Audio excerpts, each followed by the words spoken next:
I am excited to be the moderator for this Democracy Institute event entitled Perspectives of Democracy in Kazakhstan, New Wine into Old Wineskins. My name is Erin Jenny. I am a professor of international relations at Central European University, currently in Vienna, Austria. And I am very happy to have an all-star cast of experts on the topic of Central Asia and Russia more generally, beginning with Marlene Laurel. She is a professor at the Elliott School of International Affairs at George Washington University. She works on ideology, nationalism, far-right extremism, populism, and great power competition in Eastern Europe and Central Asia.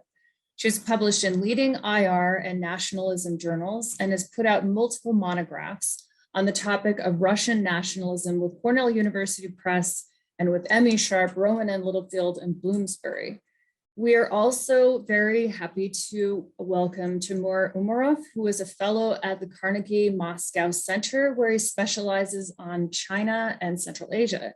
He is originally from Uzbekistan and has degrees in China Studies and IR from the Russian Presidential Academy of National Economy and Public Administration and the Moscow State Institute of International Relations. And then finally, we have someone from our own university, Ina Melnikovska. She is an assistant professor in comparative political economy at the Political Science Department at Central European University. She was previously a postdoctoral fellow at the Davis Center for Russian and Eurasian Studies at Harvard University. And she is currently preparing a book manuscript entitled Global Money, Local Politics, Big Business, Capital Mobility, and the Transformation of Crony Capitalism in Eurasia. She has worked on patronal politics in the region. So we are gathered here today remotely via Zoom to discuss developments in a country that gets, frankly speaking, little attention in the Western press, Kazakhstan, where Nursultan Nazarbayev ruled the country through what has called a consolidated authoritarian regime for almost 30 years, since 1991, after the breakup of the Soviet Union. Elections have never been free or fair. All parties are loyal to the president. Opposition figures are targeted, sometimes imprisoned. There's no freedom of the press. In 2019, the new president, Kassym-Jomart Tokayev, came to power with a promise to reform the political system. Since that time, infighting has increased between competing elite groups. In early January, civil unrest broke out over an increase in petrol prices that was originally intended to address gas shortages, and Tokayev looked to be in danger.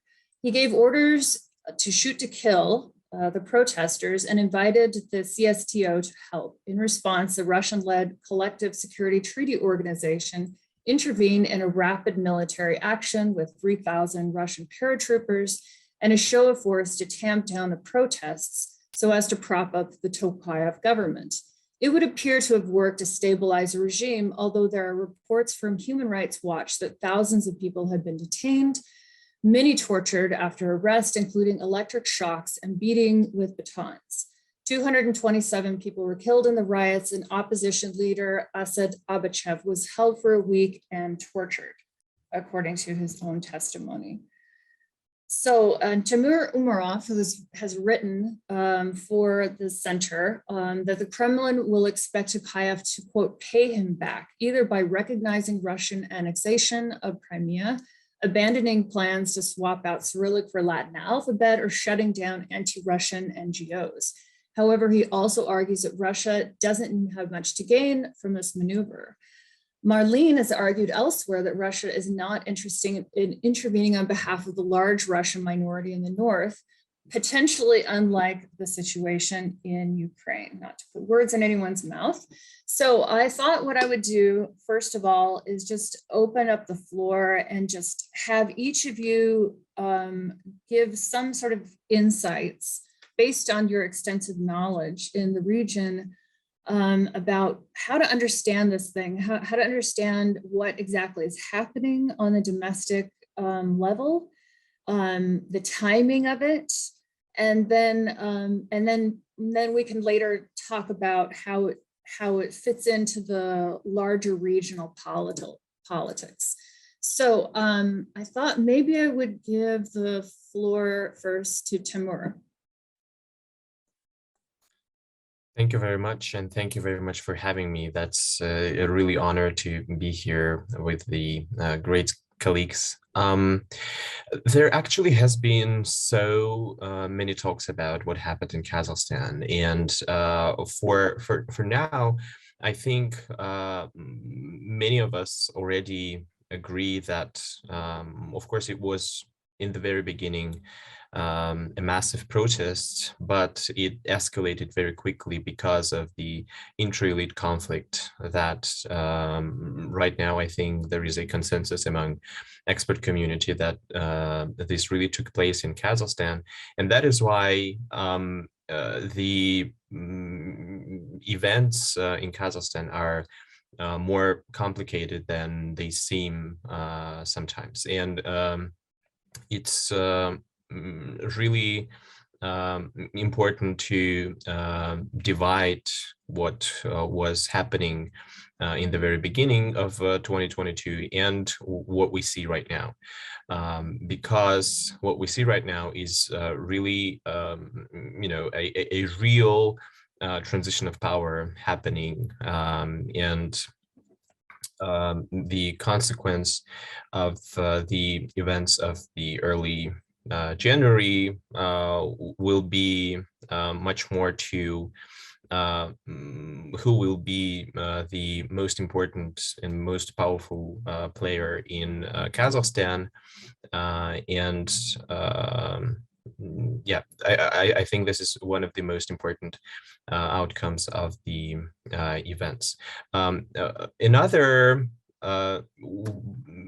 widespread thought about what is going on in Kazakhstan, and focus of the attention was drawn to foreign actors, play game, if you want, in the crisis, and what was the actions from different parties like Russia, China, Turkey. Many were even connecting these events to what is happening in Ukraine. But I think it's very important also to make sure that we don't put everything in one line and don't connect these things that are, in my view, are not connected at all. What happened in Kazakhstan is a very domestic crisis, and it has no connections to Russia's ambitions in Central Asia, or China's growing presence in the region, or Turkey's presence. And it really, to understand what is happening and what might happen in the future, we should really analyze domestic politics and domestic events in Kazakhstan. If we talk about the foreign actors, I think the crisis in Kazakhstan has shown one more time that Russia is still the most influential country that there exists in the region. And of course, I'm not saying that Russia now can have the upper hand in any situation in Central Asia, or that Russia can get involved in anything that's happening in Central Asia and to set its own rules in the region. But in the situations like we saw in Kazakhstan, Russia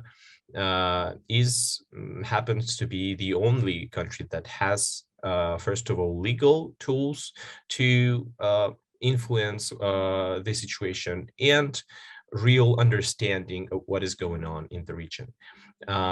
It's too early to take Russia off the geopolitical chessboard, if you want. Of course, when we compare China, Turkey, other countries, and Russia, it seems that Russia is not very active. It seems that Russia is losing its energy and it's not so dynamic.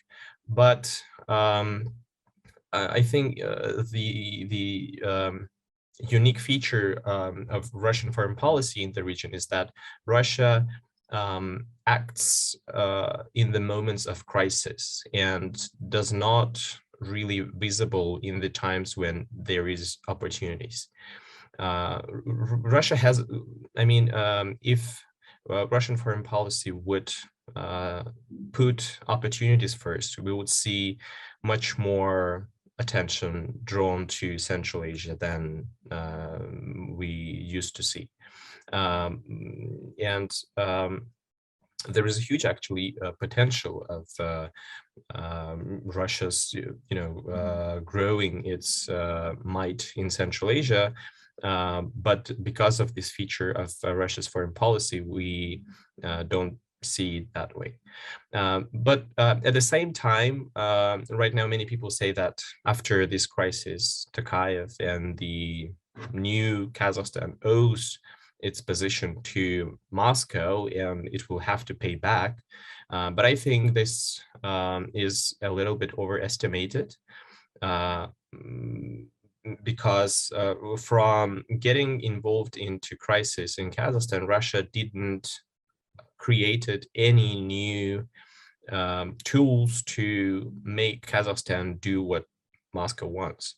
There were no institutions created. There were no agreements, additional agreements signed by the parties. So what Russia had before the crisis, Russia has after the crisis. There is the only thing that changed from the point of view of kind of image and reputation is that Russian troops came to Kazakhstan for a very short period of time, took photos there and left.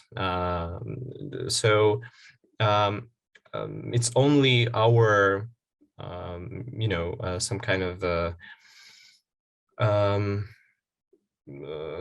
thinking that makes Tokayev,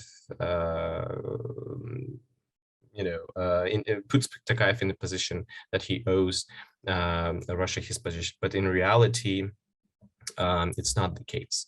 I think that when we talk about consequences of this crisis, we should pay attention, first of all, to the domestic politics of Kazakhstan. There will be a lot of new trends that are interesting not only for those who follow Kazakhstan, but also for those who follow authoritarian regimes in post-Soviet space, because since 2019, Kazakhstan was a great example of how to plan a transition of power, the most important question for authoritarian regimes there. And when the crisis happened, everyone thought that it's going to fail. But right now we see that actually it didn't completely failed. Of course, there was a period of time when everyone was like, oh, it's not working. But right now we see that, even though Nazarbayev and his family are not in the best position, but still they are having those guarantees that Tokayev and others promised them in the very beginning of the transition. They're all alive, and some of them are in Kazakhstan, which is, a proof that they have these guarantees. No one from the real close circle of Nazarbayev was not targeted by the law enforcement or something like that. Only Karim Masimov has become this scapegoat, and I think that it was a consensus between Nazarbayev and Tokayev to make him this person. And other than that, the transition of power is continuing. Tokayev was a successor and is a successor of Nazarbayev, and he'll continue to build this, to change these political regimes. And I think other Central Asian countries are also looking at this and maybe learning, especially here I'm talking about Uzbekistan, which will have to face a period where Shavkat Mirziyoyev will have to think about transition of power in the future. And it's really disturbing right now that his family is actively involved in government, ruling the country. And I think for him, it was what happened with Nazarbayev's family. It showed that maybe this is not the best option to make your family so important in the government, because in the future it will create a lot of problems. Yeah, I'll stop here and we'll be happy to answer any questions.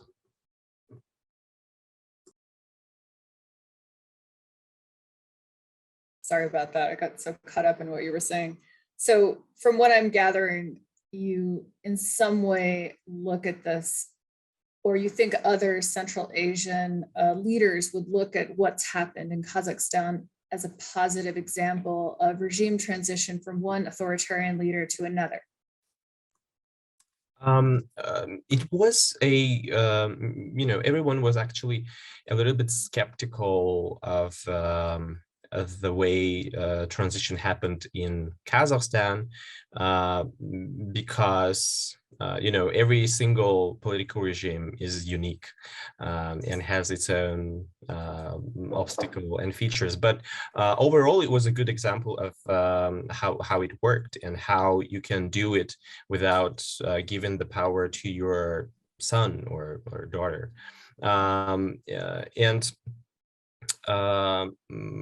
What I'm saying is that the Kazakh power transition has shown that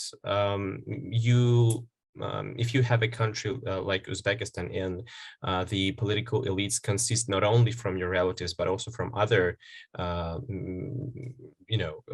it the way you want, clans or other groups of people, it's becoming a problem when you will have to give your power from yourself to another person when your family is involved in this.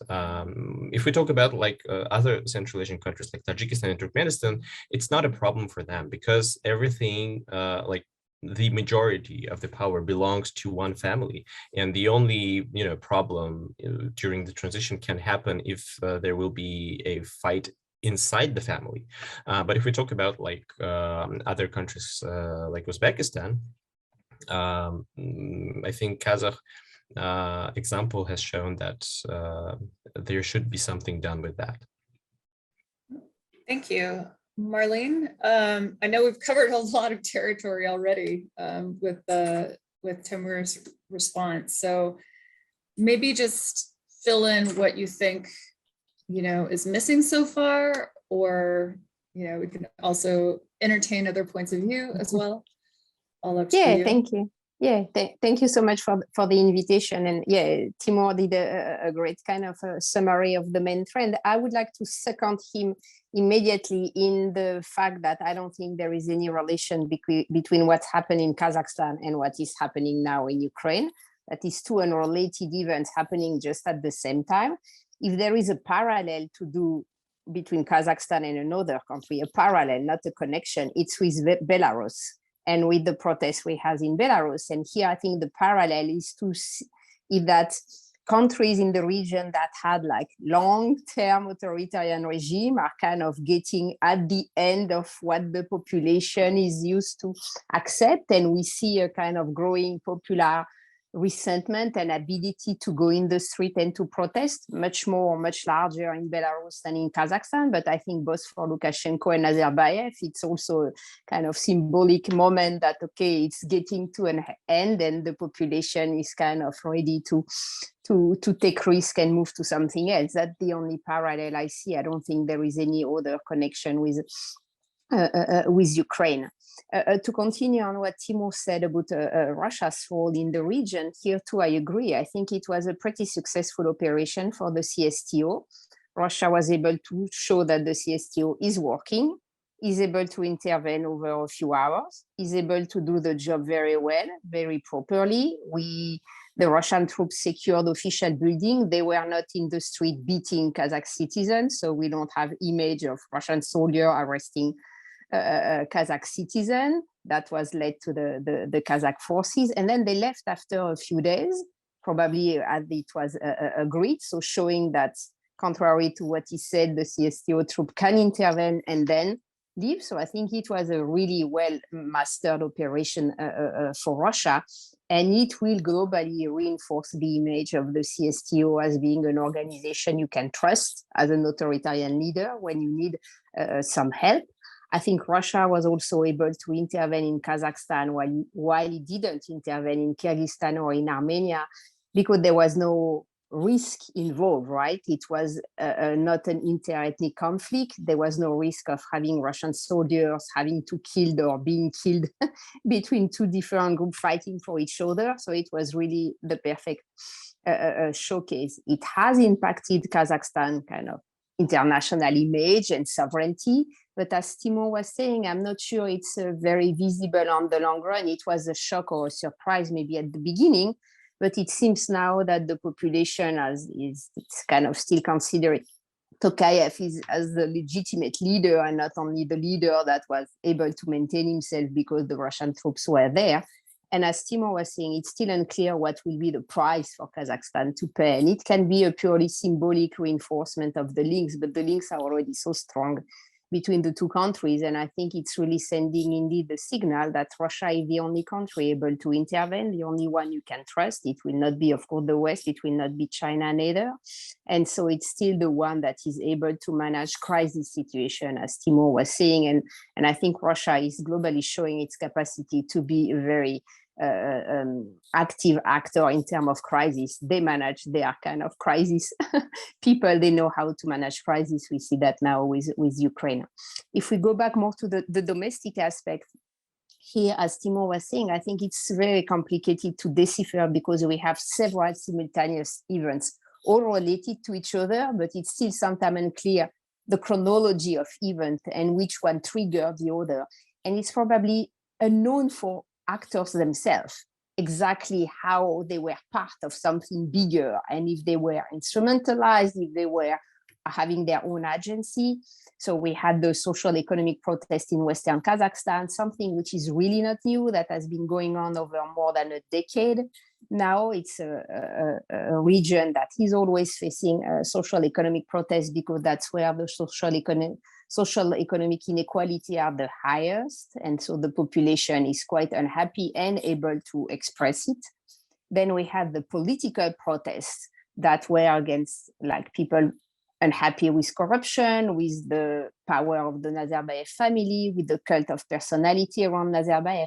And here also, it's not totally new. I mean, since 2019 and the first transition of power, we have seen this kind of urban middle classes organizing themselves and protesting in a very peaceful manner, what we have has been called the Kazakh Spring. And here I would make a parallel with this activation of urban middle classes as we've seen in Russian big cities also. People are learning to protest. And what is interesting is that when the protests really spread outside Western Kazakhstan in all the big cities, this kind of urban protesters were showing sign of solidarity with the one protesting in Western Kazakhstan. And so you could see it was kind of, even if it was different groups with different grievances, not organized with a kind of supranational movement leader organization, they were still solidarity. Then we had what happened in Almaty, which was a kind of very complex mix of peaceful protesters, rural population going in town, being very unhappy, protesting in a violent way, and probably organized crime groups working to kind of destabilize the situation. And then we had at the kind of fourth event, what happened in the corridor of power. So this kind of attempted coup, or what is presented as an attempted coup. And that's where it's probably the most unclear exactly the chronology, who began, who said it was beginning, but maybe it was not really how it happens. We still have a lot of difficulties interpreting that kind of force level.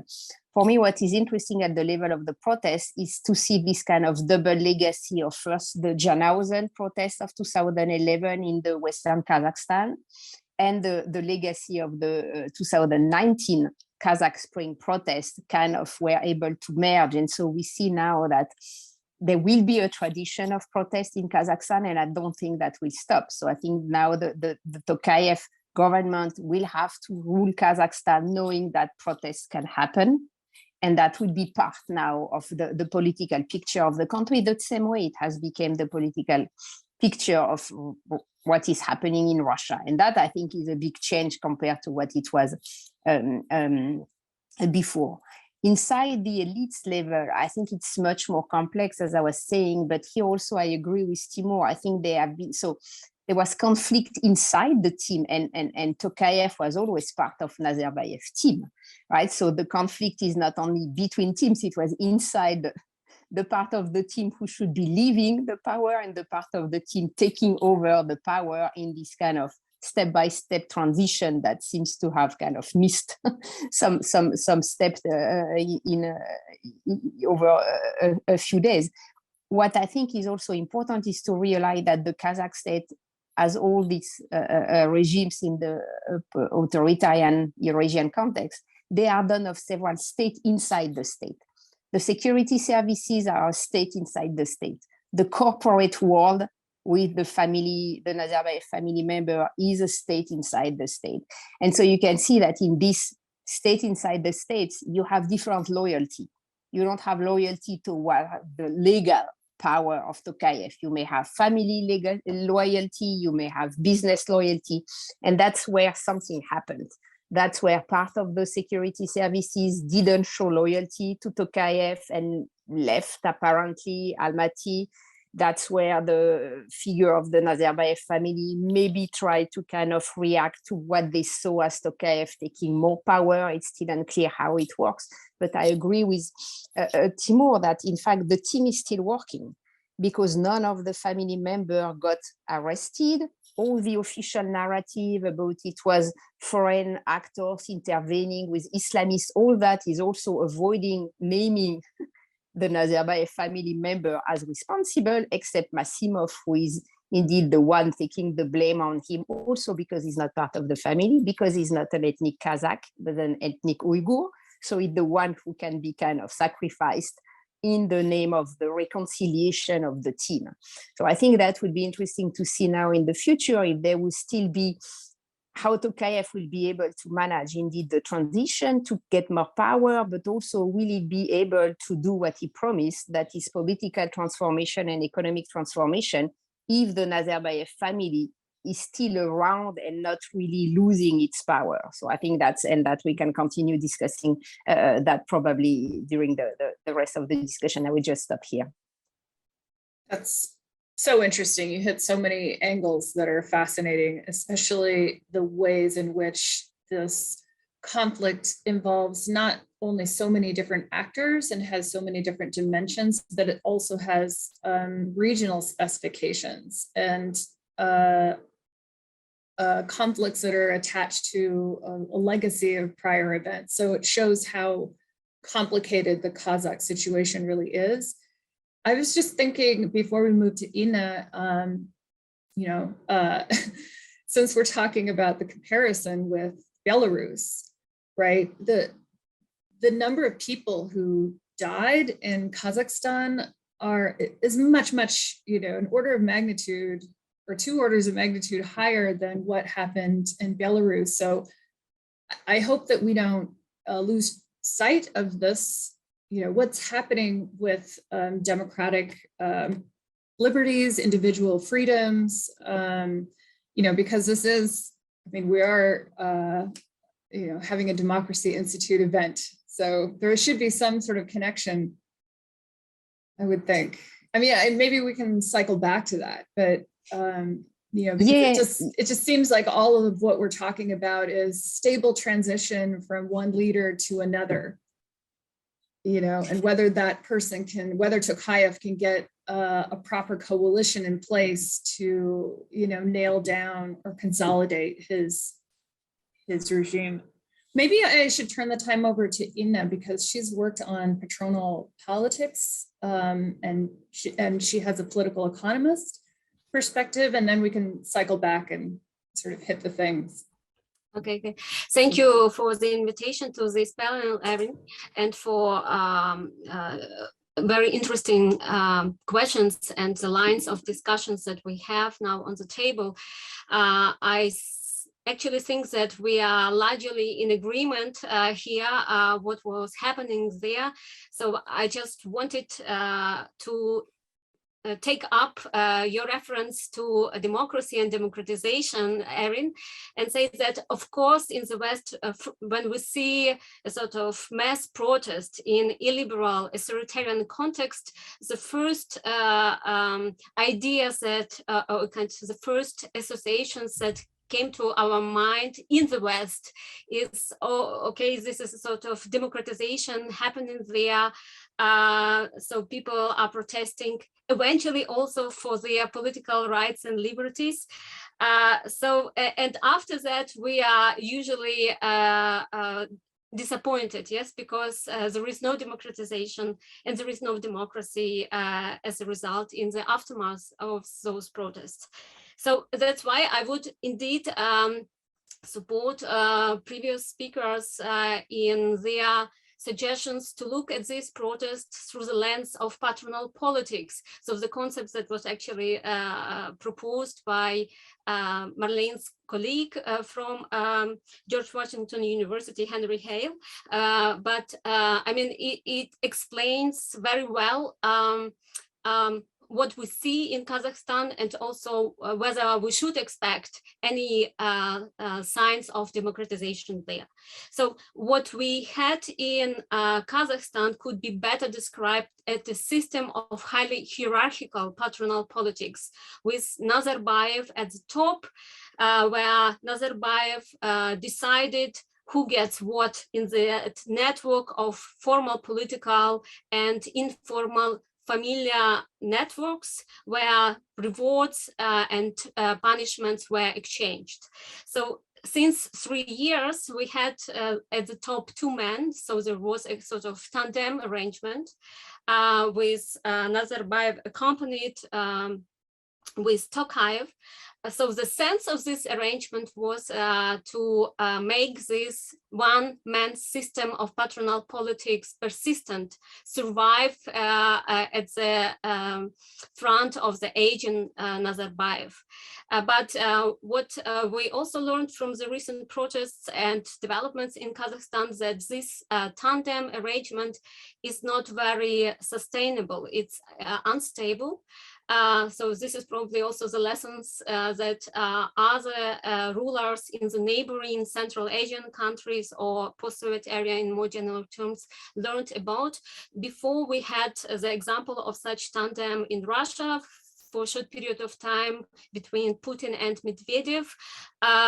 There was another attempt now in the recent years in Kazakhstan, but it seems it can work just for the limited period of time. So once this protest happened, and we do not know what was the input of elites in the origin of those protests, probably they were indeed a kind of unintended, but nevertheless, once they happened, Tokayev had a chance, had a window of opportunity to change the balance of power in these tandem relationships with Nazarbayev. And it seems that he used this window of opportunity pretty successful. So Nazarbayev and his family is deprived from some important post in the political formal institutions, elections. So we had the new government. Some people changed in the security services. Then informally something is happening. So 3 sons of law of Nazarbayev stepped down from their main positions in Kazakhstan enterprises, so kind of big important enterprises. But at the same time, now we have the question, what would this mean? Would the change in the balance of power lead to inter-elites fighting? So it's like that we would have the system where probably several power centers will emerge, and so there would be a kind of competition between them that in the situations of patronal politics is indeed very frequently associated with democratization, with political pluralism as default, as unintended outcome of this elite competition. So here probably one could draw the parallel actually to Ukraine, because there, when we observed the attempts to monopolize these patronal systems, for example, due the President Yanukovych's time, we had the inter-elite competitions that contributed to establishment of different power centers in the country. And so the outcome is a sort of democratization by default. So I think that in Kazakhstan, the potential or the prospects for such kind of democratization by default is rather minor or non-existent, because here there is no signs of this inter-elite competition going at a larger scale. We have the limited conflicts with some members of the Nazarbayev family clan, but this conflict is limited. Aside of these limited repressions, we see the offer on the side of Tokayev to engage, to be loyal to him. So it's like we do not have criminal cases, criminal investigations against the Nazarbayev's family and loyal businesses.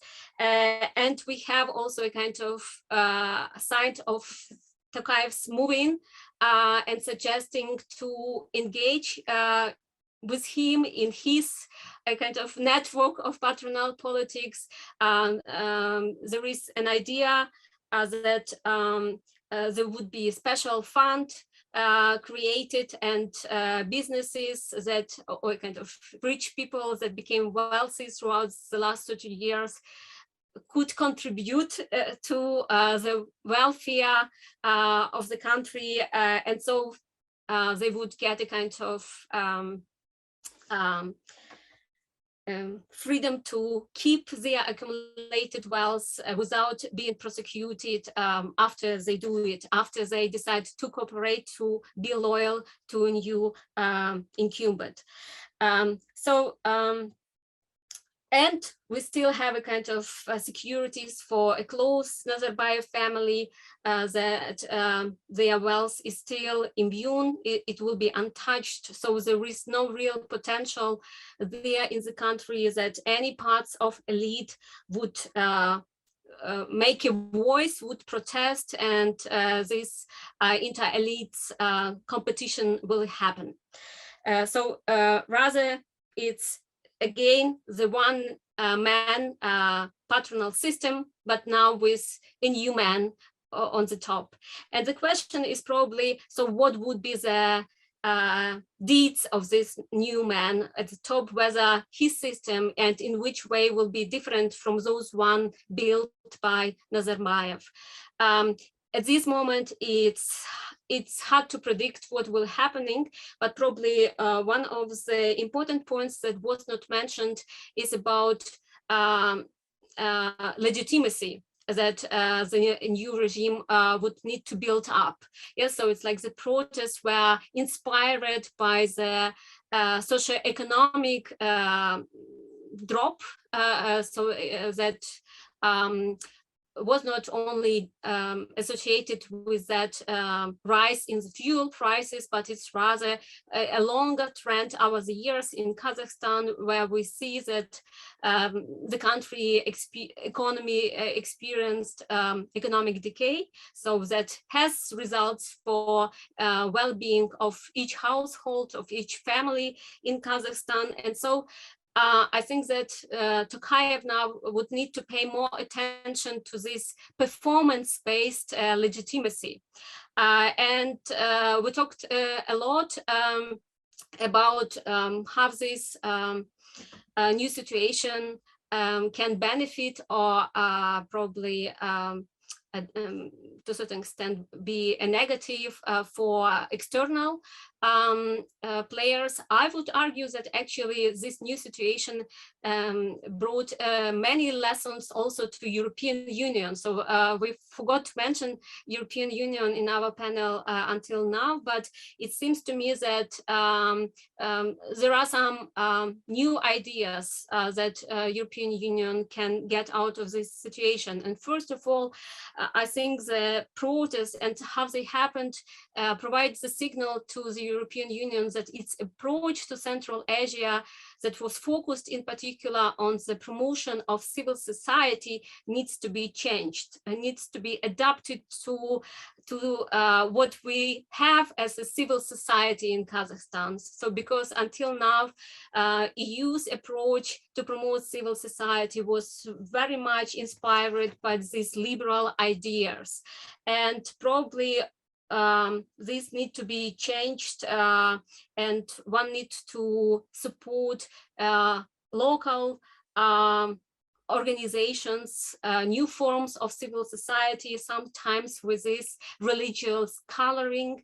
But this is the civil society that Kazakhstan has, instead of having some concept of liberal society that is not existent in the country.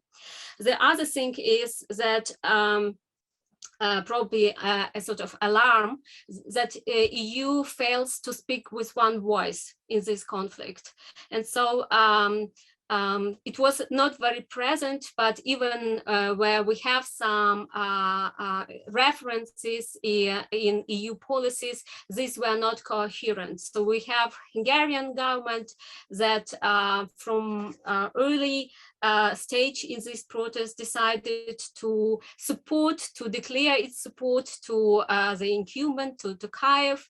And then we have other countries of the EU that rather suggested to go for a harder approach to suspend the arm deliveries to Kazakhstan and so on. So we need in the West to think again whether it would be better to talk with one voice at international stage and what needs to be done for this. And the last point, but nevertheless, it's very important in the light of the patronal politics. So so we know this famous chant that protesters brought. Get out, old man, Galket, yes, so Chalket, if I pronounce it correctly. So it all pointed to the illegally accumulated wealth by Nazarbayev and his family. And the larger part of this wealth is not placed in Kazakhstan. It is actually in the EU. Yes, it is parked in European countries. And so to do Kazakhstan politics, the EU does not need to go further in Central Asia. It can do its politics, this politics at home. Yes, so it's like through certain anti-money laundering legislation that would help to avoid that EU institutions, EU rule of law is misused by these authoritarian leaders, by these authoritarian elites, while governance and rule of law is deteriorated, further deteriorated in their countries. So more merge between these anti-money laundering initiatives that are going in the EU and EU foreign policy would be a sort of next step that one needs to think through as a lesson learned out of these events. Thank you. Thank you, Ina. That was great. It was excellent sort of breakdown of the patronage and patronal politics in Kazakhstan. So that was really helpful to get that kind of overview. I wanted to bounce the same question back to the other two panelists because, you know, I'm listening to you talk reminded me of this book that Val Bunce and Sharon Wolchik published some 10 years ago. And I'm forgetting the title, the exact title, but it was basically about, democracy promotion, civil society promotion all throughout, you know, Eastern Europe, including former Soviet space. And, you know, they used careful case study analysis to show how the EU and the US government and various NGOs and IGOs work together, you know, to promote civil society values and how this is obviously very effective because you could see with the colored revolutions that this is something that people want, right? So that was, you know, just in a nutshell, the feelings of the time. And I think there was hope about all of the former Soviet space, you know, speaking from the point of view of, you know, the pro-civil society, you know, open society values, right? That was kind of the hegemonic narrative at the time. And from what I'm getting from this conversation, it is so sort of realpolitik, you know, and so what I wanted to sort of get from you, starting with Marlene and then also Timur, is, you know, what's your view of what people in Kazakhstan what's the best that they can hope for in terms of, you know, freedom of the press, academic freedoms, you know, civil liberties, all the things that, you know, so many of us who work on, you know, democratization take as just an unalloyed good. If you could. Do you want me to begin?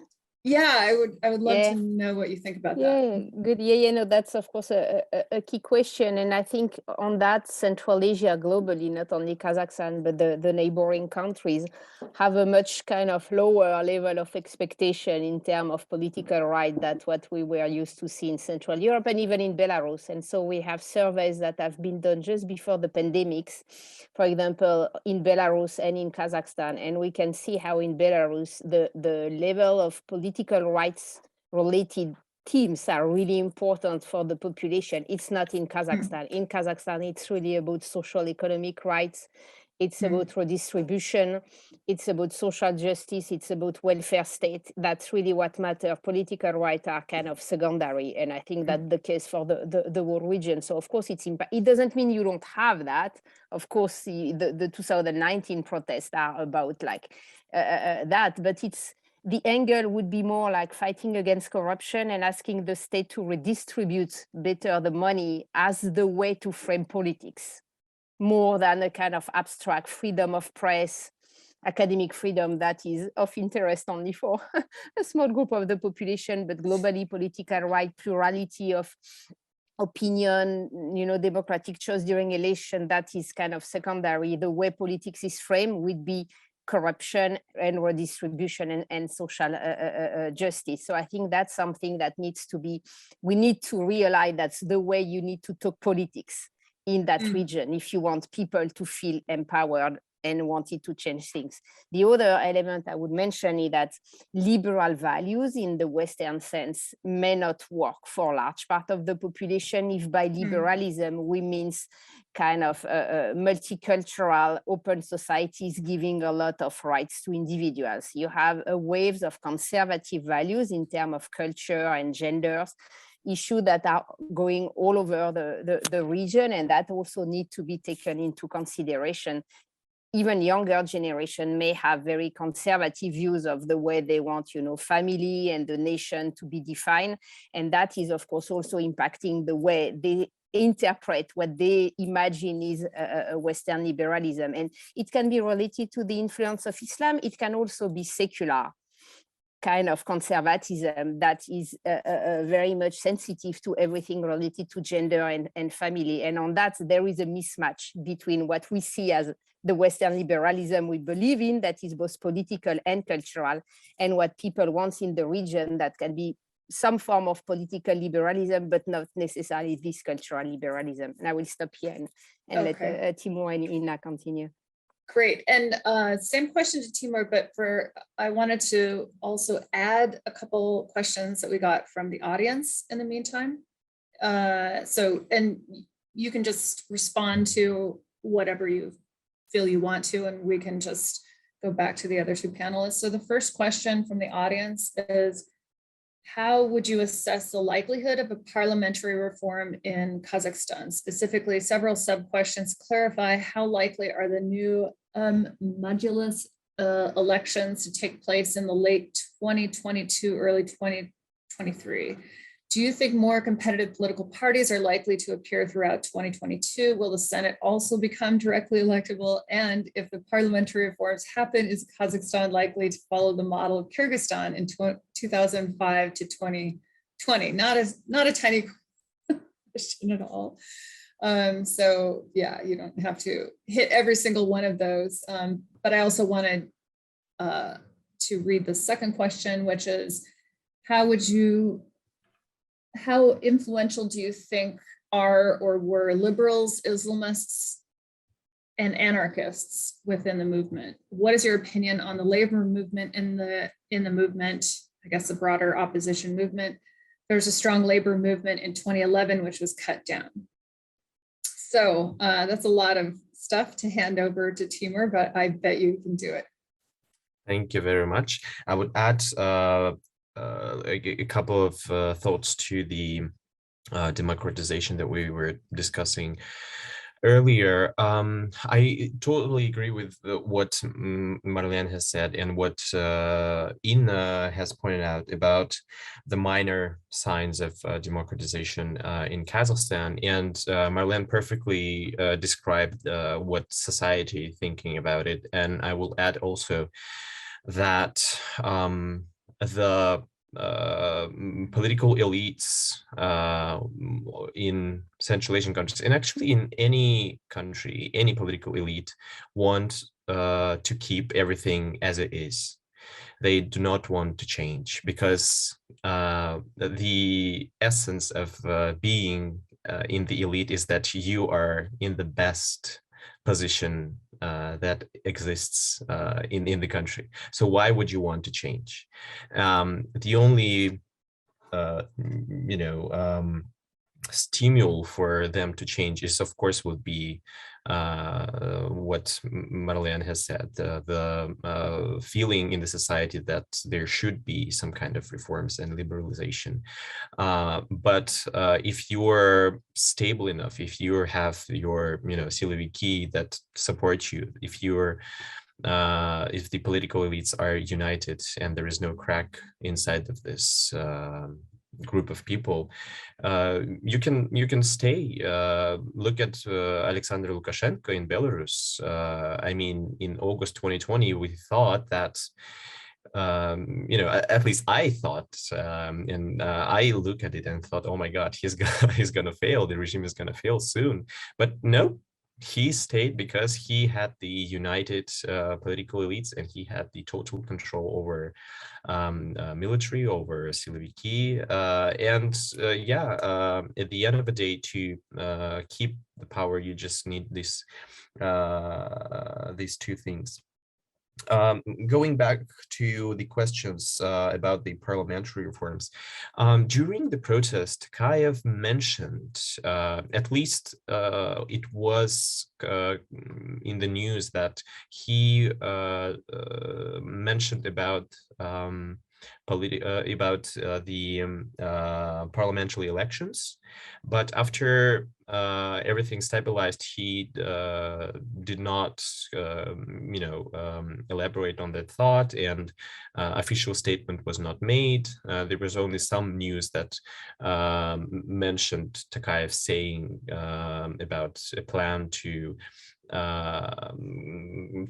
do a parliamentary re-election, because actually the parliament that works right now in Kazakhstan was elected last year in 2021, and it was there was some protests going on, and everything was controlled. No real opposition, of course, was not participating in the elections.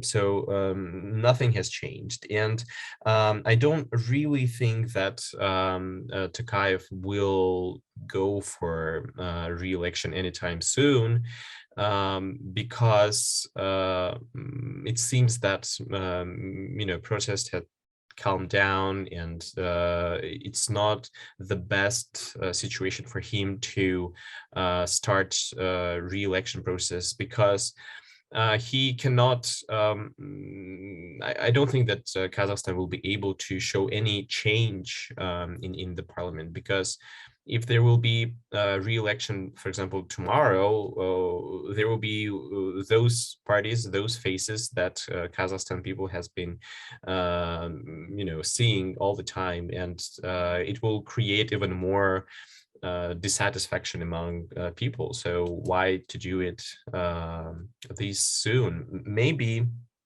in the nearest future we will see something like this, but I really don't think that this is the case.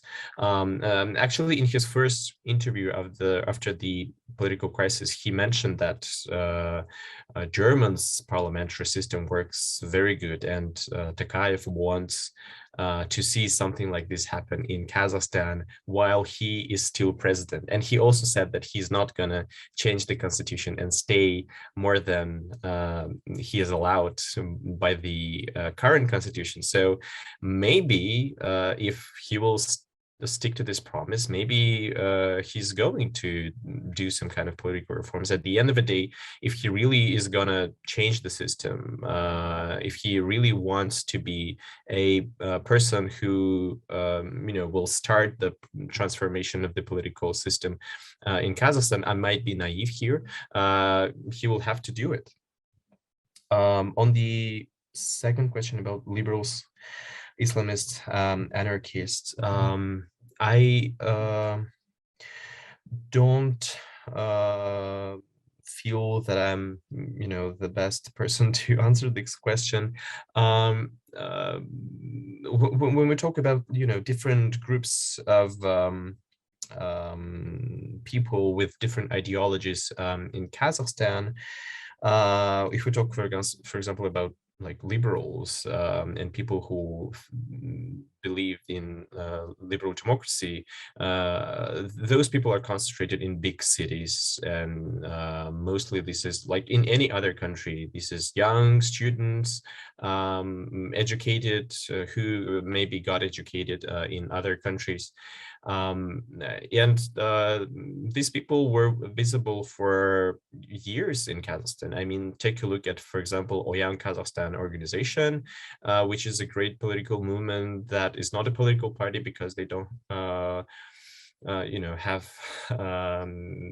ability to become one in Kazakhstan, but they're active. Many young Kazakhs are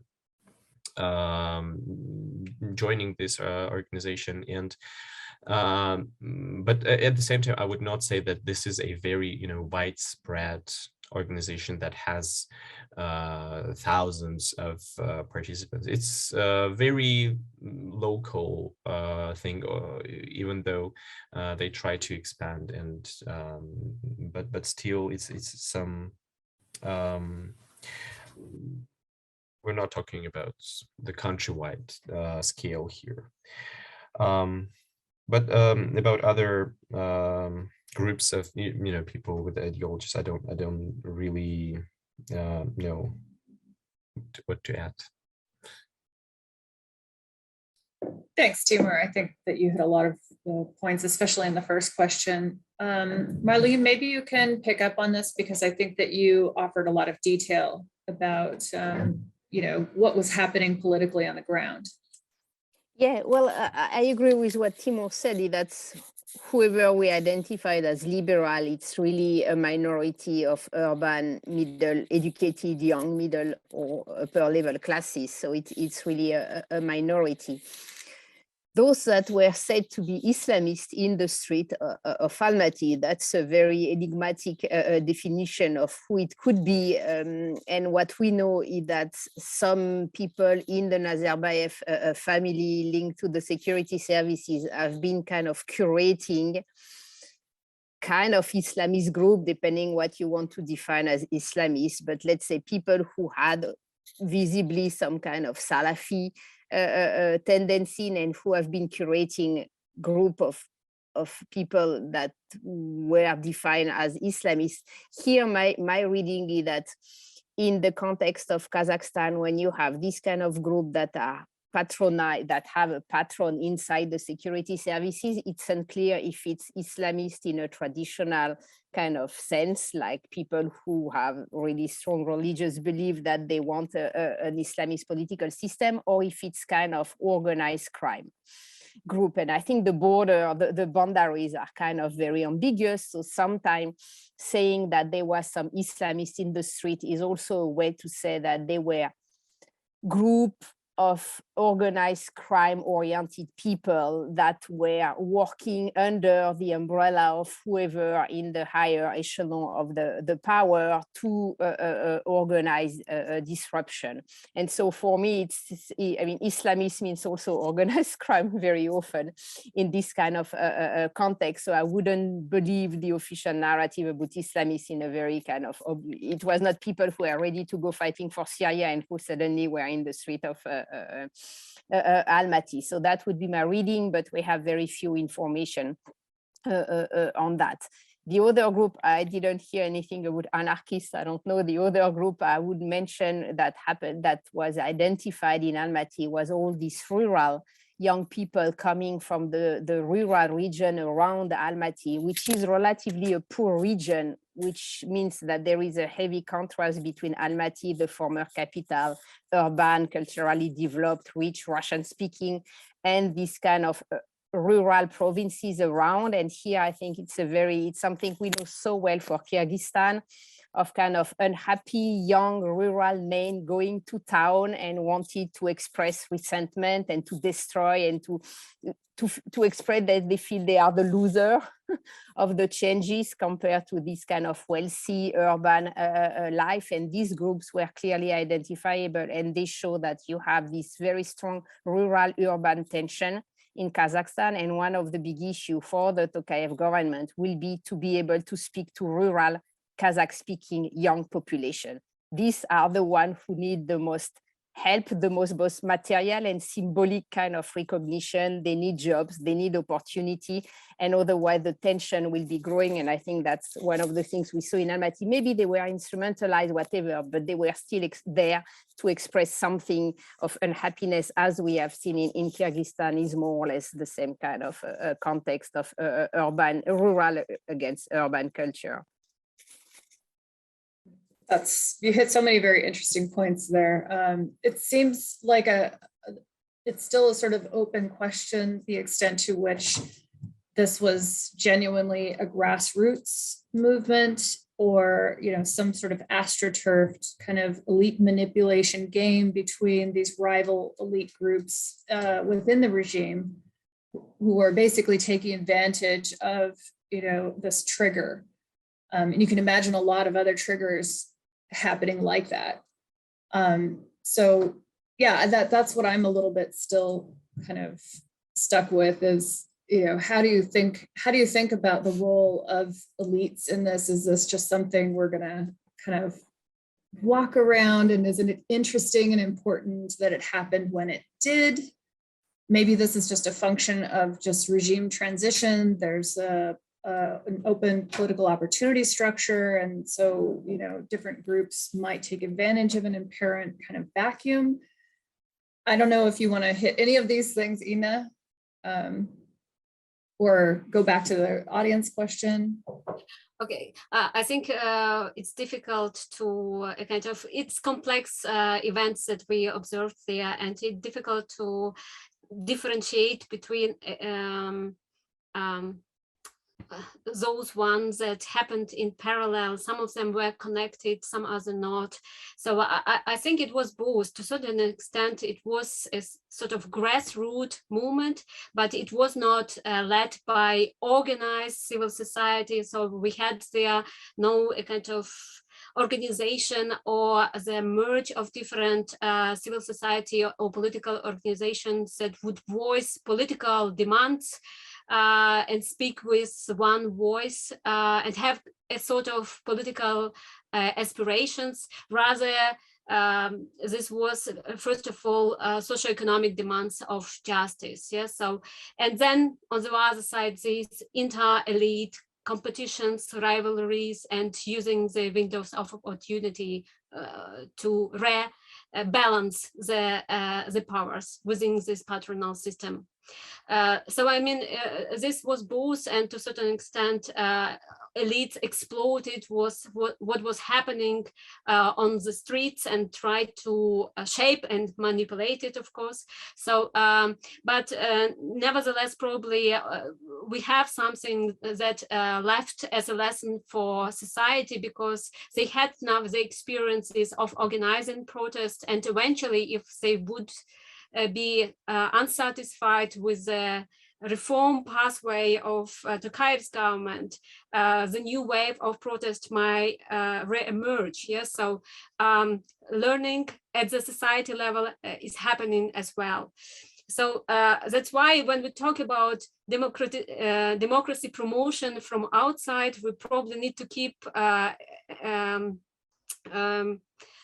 the idea that our capacities to influence this democratization in Kazakhstan in whatever form and shape are limited. So we actually can promote only what is there, and we cannot insert on them, import to them our concept of liberal democracy with more weight on political liberties and civil rights, because they are probably less important in these societies, the values of socioeconomic justice, yes, so well-being, which can be treated also as a sort of democracy elements, are more important. And this is probably where the West can pick up and promote this socioeconomic developments, modernization in the country.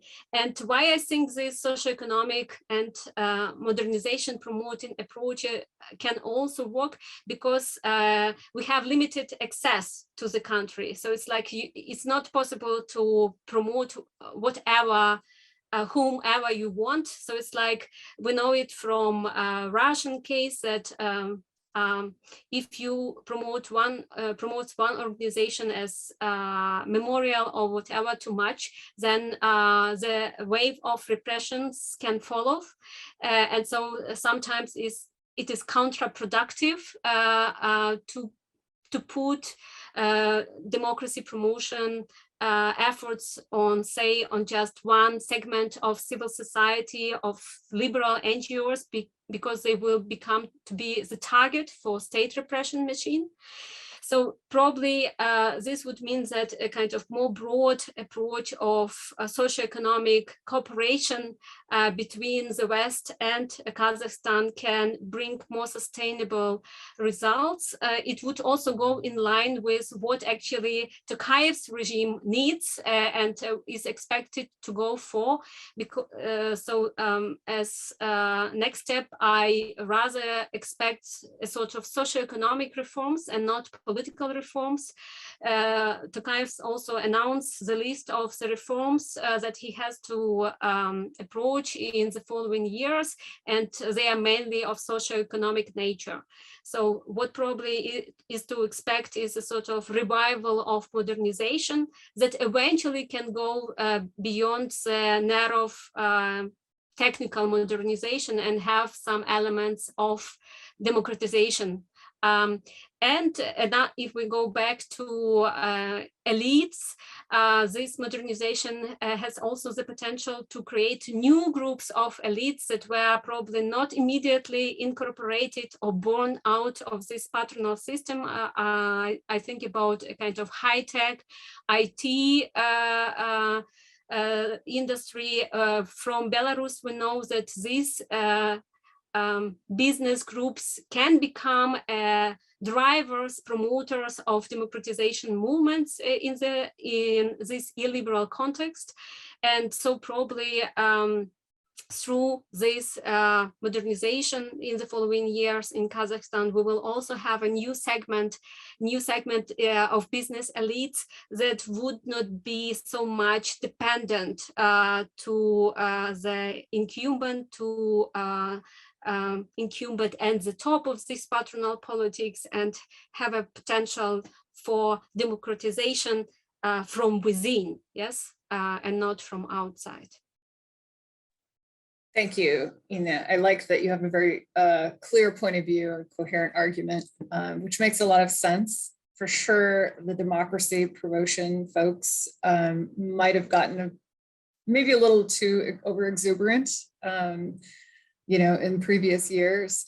And, that paired with Western military interventions, clearly there could be space for alternative approaches to even democracy promotion or other sort of expansion of other political liberties. But I wanted to just point out, though, too, that you still, as all of you know, see a wide variety of political rights, even within Central Asia. So I a little bit feel like pushing back on this notion that, that mostly what they care about is social and economic rights and not so much political rights, because you just contrast the situation in Kyrgyzstan and Kazakhstan, which has had an overall much higher level of political rights. These aren't really, or correct me if I'm wrong, like what am I missing here with this? I don't know if anyone wants to just jump in, explain what I'm missing. If I may jump in. Please, yes. I think from the outside, all of 5 Central Asian political regimes look pretty similar. You have autocrats, you have, kind of image of democracy, but in the reality it's not. But if we look at all of these 5 political regimes separately, we will see differences. And if we talk about Kyrgyzstan, this is the most unique, I would say, political regime in Central Asia, because since Kyrgyzstan got independent, there didn't in Kyrgyzstan we didn't see any political group becoming a dominant one. Till today, there are many different political groups that are similarly powerful, and they change each other every 5 years, as we know right now. And this what makes Kyrgyzstan first of all, interesting case. Secondly, unique when we compare to other Central Asian countries.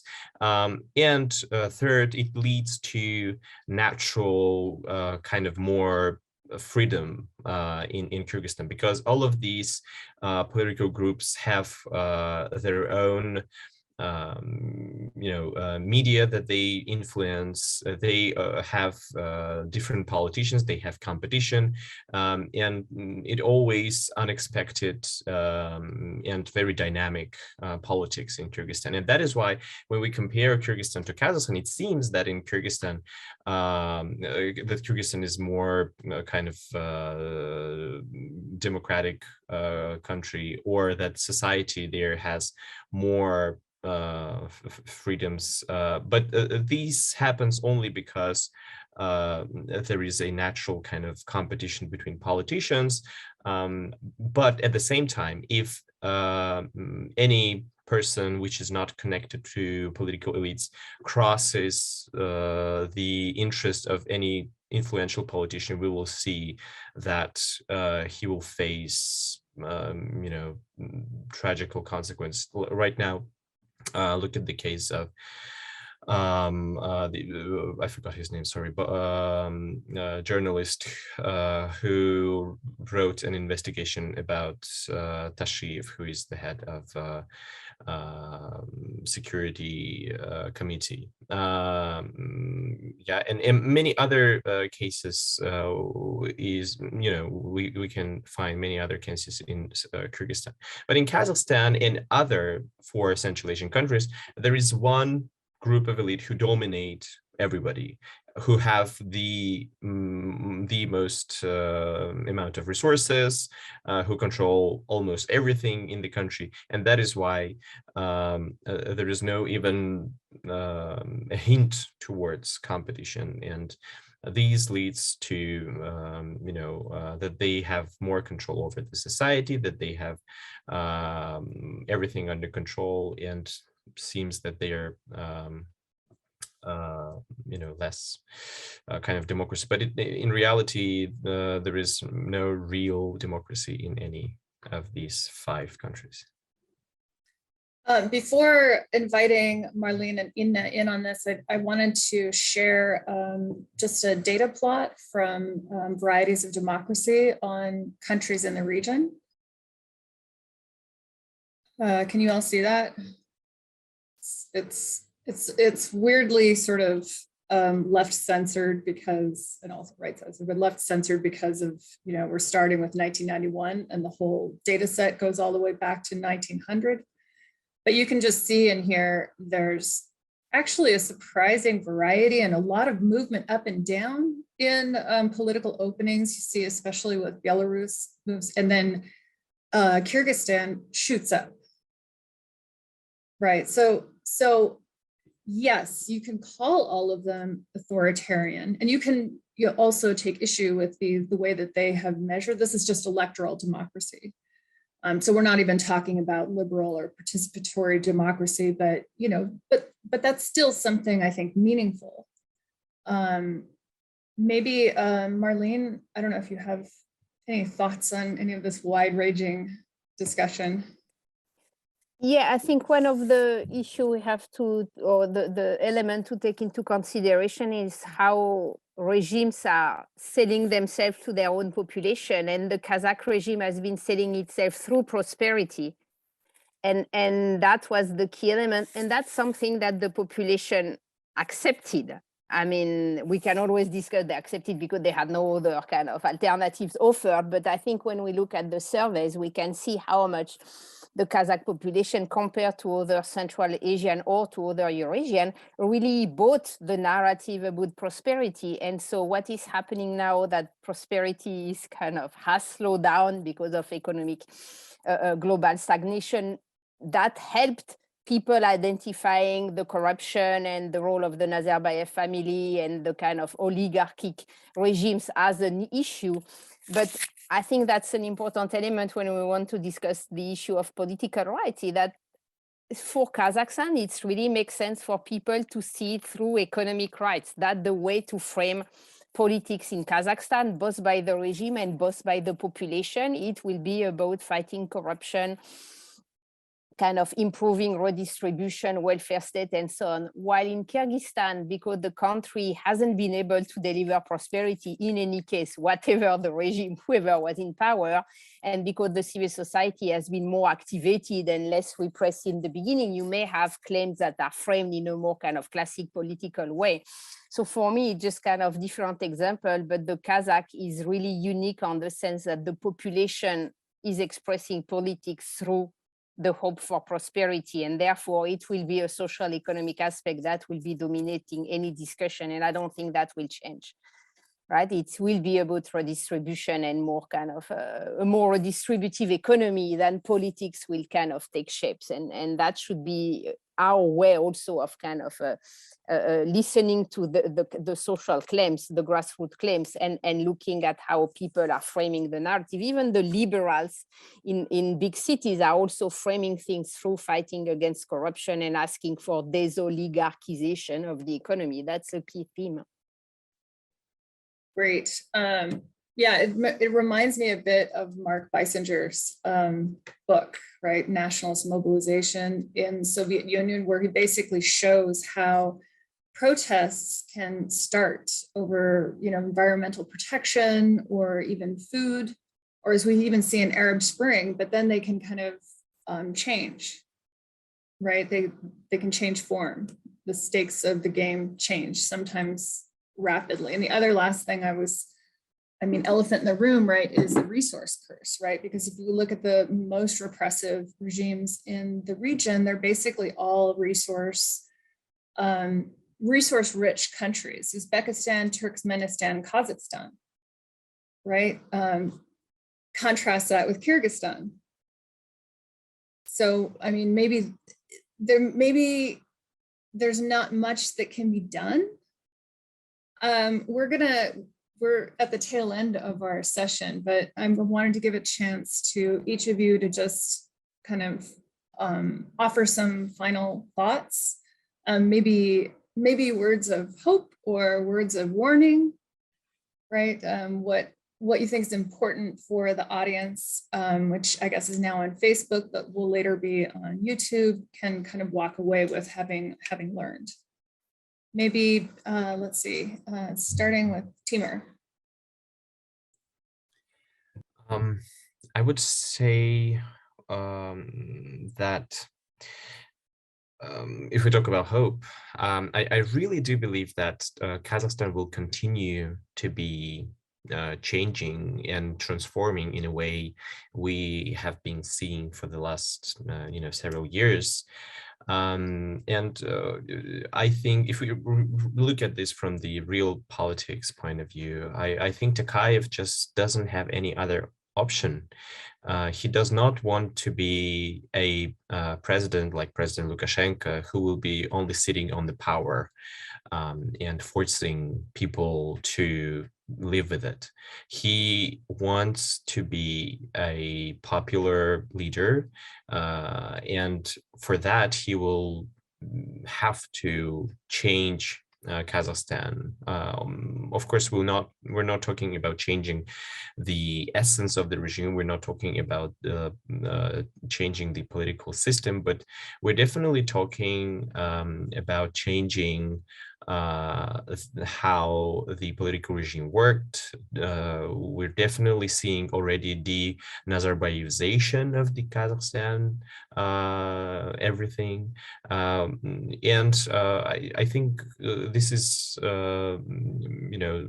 if we talk about hope, this is a hope that Kazakhstan will not get more authoritarian, but it will be continuing changing, and reforms will happen and will not be stopped by the crisis. That is hopeful. Inna? Kazakhstan's political regime belongs to this gray zone of hybrid regimes, and so good news already is that it will remain there. So I think that we do not have to expect moving out of this hybrid zone. That would actually mean more closing, more narrowing down of political landscape in Kazakhstan. Rather, it would remain relatively open, or probably even would become more opener, but so far away from what we know of democratic openness in the West. But for this type of hybrid regimes, it will still remain competitive and to a certain extent pluralistic. So this is probably a good news. And another good news that it will further engage with modernization reforms. The part of it would be, of course, modernization directed at socioeconomic well-being of population, of getting rid of this resource dependency course and putting more focus on alternative industries, on high-tech industries, and this can bring in new players into the patronal politics game that eventually, so think about a high-tech sector could add to more pluralism, to more economic pluralism that can translate into more political pluralism, both at the level of elites, but also at the level of civil society activities and engagement. So even this would not be a very fast development, rather a long term, but I would say it goes into positive direction. Thank you, Ina. And finally, Marlene. Yeah, just to second what has been said, I think we shouldn't hope for democratization in a very kind of Western-centric sense, but I think there will be dialogue between the regime and the society much more visible. There will be interaction. There will be a fluidity in the capacity of the regime to try to reform some of its segment. And that's this fluidity after what we have seen as stability or immobilism, that is a good sign, because it means there are little rooms of adjustment inside the system as it is to try to make more voices, more accountability.